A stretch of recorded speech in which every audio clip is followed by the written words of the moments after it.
जय श्री राम दोस्तों, आपका स्वागत है आपके अपने YouTube चैनल विनोद पटियाला में। आज मैं आप लोगों को कन्याकुमारी की यात्रा पर लेकर जाने वाला हूँ। इस तीर्थ की यात्रा शुरू करने से पहले मेरी आपसे विनती है कि आप इस वीडियो को अंत तक जरूर देखें। अगर आपको मेरी वीडियो अच्छी लगे तो इस वीडियो को शेयर करें और अगर आपने मेरा YouTube चैनल अभी तक सब्सक्राइब नहीं किया है तो सब्सक्राइब भी जरूर कर लें। कन्याकुमारी तमिलनाडु राज्य के अंतिम दक्षिण तट पर कन्याकुमारी जिले में समुद्र तट पर स्थित एक प्रसिद्ध तीर्थ स्थल है। कन्याकुमारी के एक ओर बंगाल की खाड़ी, दूसरी ओर अरब सागर तथा सम्मुख हिंद महासागर तीनों समुद्रों का संगम स्थल है। जहां इन तीनों समुद्रों का संगम है, उस स्थल को त्रिवेणी संगम कहते हैं। वहां स्नान के लिए समुद्र में एक सुरक्षित घेरा बना हुआ है। यहाँ के घाट ऐसी जगह पर हैं जहां खतरनाक लहरें नहीं उठती हैं। भक्तगण मंदिर में दर्शन के लिए जाने से पूर्व इस त्रिवेणी संगम पर स्नान करते हैं।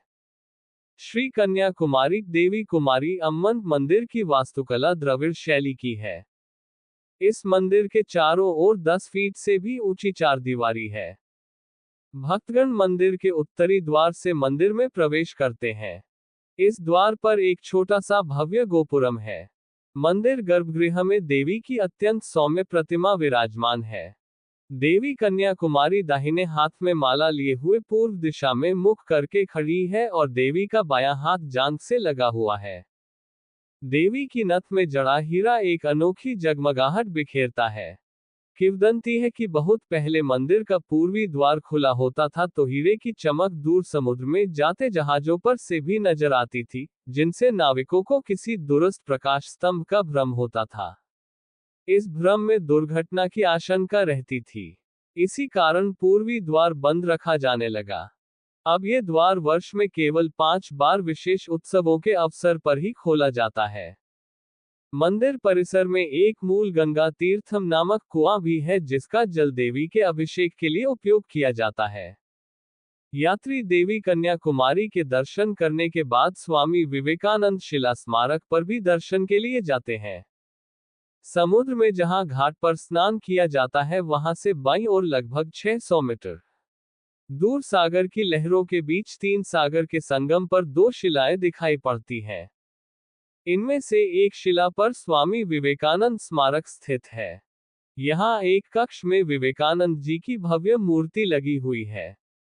इस स्मारक को रॉक मेमोरियल कमेटी ने 1970 में समाज सुधारक स्वामी विवेकानंद के प्रति सम्मान प्रकट करने के लिए बनवाया था।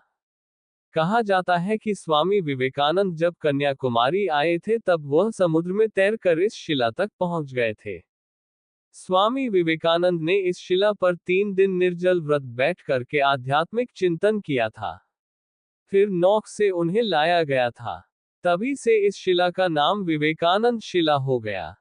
विवेकानंद शिला स्मारक एक ऐसा स्मारक है जो आज भी विवेकानंद जी के विचारों को जीवंत बनाए हुए है।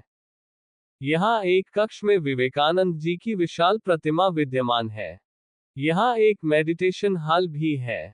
यहाँ एक अन्य कक्ष में एक अन्य पाद शिला है। इस शिला पर एक पाद चिन्ह है जिसे देवी कन्याकुमारी का पाद चिन्ह माना जाता है। प्राचीन मान्यताओं के अनुसार इस स्थान पर कन्याकुमारी ने भी तपस्या की थी।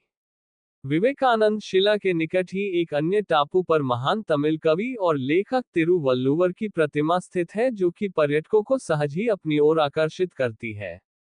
33 फीट ऊंचे आधार पर बनी यह प्रतिमा 95 फीट की है। इस प्रतिमा की कुल ऊंचाई 133 फीट है। इस प्रतिमा को बनाने में 1283 पत्थरों के टुकड़ों का उपयोग किया गया है। ये वही लेखक हैं जिन्होंने भारतीय जीवन दर्शन पर आधारित तमिल पुस्तक तिरुक्कन के जरिए लोगों को बुद्धि का पाठ पढ़ाया था। वीडियो देखने के लिए आपका बहुत बहुत धन्यवाद।